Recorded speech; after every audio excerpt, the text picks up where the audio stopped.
as we were talking the other day with Krishna Chandra about suffering. And I know some of you were like, oops. But we were saying that we suffer now, but when we love, we will suffer also from another place. It will be a sweet suffering. There is the possibility of sweetness in suffering. Although for us, it's paradoxical for our mind, because the only suffering we have tasted is quite bitter. But we are receiving the news that in eternity, there is a form of suffering, which is sweet, which expands the heart. And we can even have an experience of that now. No? An experience of that now will be compassion. The very word compassion means to suffer with, as you know. So if you are actually having an experience of compassion toward someone, you are empathizing, entering into their shoes, entering into their suffering. You are suffering along with them, but that's a suffering which is not like miserable, but it's expanding the heart.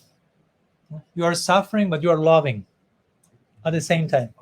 So we can experience that here. So try to take that and expand that 108 times and more into eternity. The same principle. You are suffering and you are loving.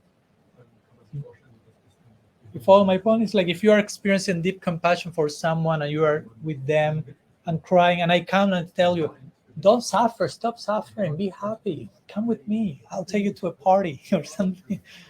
And you'll say, no, I'm okay. No. So there is the possibility of sweetness in suffering. Like if a sadhu goes in the classical Indian setting, sometimes this traveling sadhus will come to a village and they will stay there for a week and they will narrate some of our sacred epics, I don't know, Ramayana, for a week. You see, Krishna Chandra starts to cry immediately. So he will be for a whole week narrating Ramayana. And for those who know this story, I mean, better you have some napkins with you or something, because you will be crying a lot. And everyone will be crying. At the end of the week, the sadhu finishes the narration and continues, and everyone starts to cry because they cannot continue crying, basically. Because the narration is over. And so they were crying, and you may think, why? Are you masochists? I mean, you like to cry? No, there are different set of tears, so to say. So there are different categories of crying.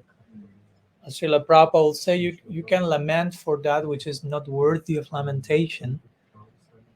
And that indirectly implies there is something worthy of lamentation. So in the same way, you can cry for things you shouldn't be crying, but that doesn't mean we are canceling whole form of tears altogether.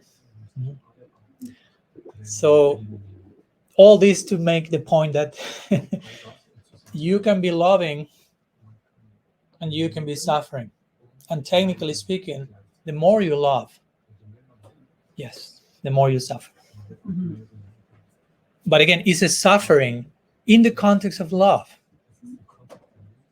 Real love will bring a certain form of suffering. Be careful not to compare that with your experience of suffering outside of the realm of divine love. And I know that it's a quick temptation to go there. And the immediate reaction will be, I don't want that. I don't want that suffering. So if that has to do with love, then I don't want love either.